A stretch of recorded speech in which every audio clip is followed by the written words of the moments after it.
মিঠা মিঠা কথা বললেও তারা মিঠা মিঠা কথা বলে না। আমরা কাকুতি মিনতি করলেও তারা ডিস্ট্রাকটিভ আইন প্রয়োগ করতে শুরু করেছে। বিভিন্ন মন্ত্রণালয়ে আমাদের কর্মচারীদেরকে সচিবরা ডেকে থ্রেট করেছে, রুমে আটকে রেখেছে। আমরা আজকে তাদের নাম এই জনসভায় ঘোষণা করলাম না, বাট এই আইন প্রণয়ের মাস্টার মাইন্ড হলেন মুখলেসুর রহমান সাহেব। আমরা তার অপসারণ চাই এবং আজকে বেশি বক্তব্য দেব না। আপনাদের কাছে একটাই অনুরোধ, আমরা এখানে কমপক্ষে আরো 30 মিনিট আমরা অবস্থান করব। আর যদি এর মধ্যে 1 ঘন্টা দেবো, 20 মিনিট দেবো না 1 ঘন্টা দেবো,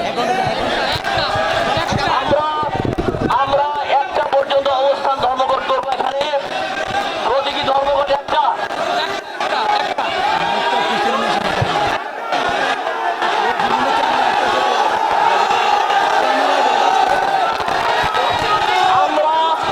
আমরা যদি আজকে কষ্ট না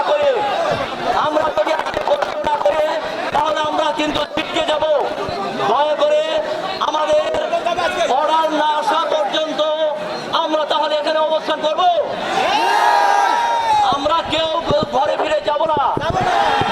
আর একটা কথা মনে রাখবেন, যদি বেশি জুলুম নির্যাতন শুরু হয়, প্রত্যেকেই 3 দিনের জেল ছুটির দরখাস্ত দিয়ে কালকে থেকে অ্যাবসেন্ট থাকবো। এর বিরুদ্ধে যদি কোনো সচিব পদক্ষেপ নেয়, আমরা তার বিরুদ্ধে পদক্ষেপ নেব। আমরা আজকে একটু কষ্ট করব ভাই, আপনাদের কাছে বিনয়ের সাথে বলছি, আপনারা আজকে ঘরে ফিরে গেলে আমাদের দাবি আদায় হবে না। আমরা 4টা পর্যন্ত থাকবো। যারা নামাজ পড়বো এখানে নামাজ পড়বো। আমরা প্রয়োজনে এখানে টোস্ট বিস্কিট যা পানি এনে এখানে খাবো। 4টা পর্যন্ত আমরা এখানে অবস্থান কর্মসূচি করবো।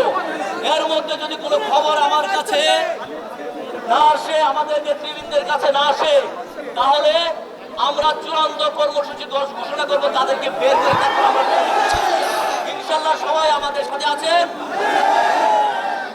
এবার মুজাহিদ। আসসালামু আলাইকুম।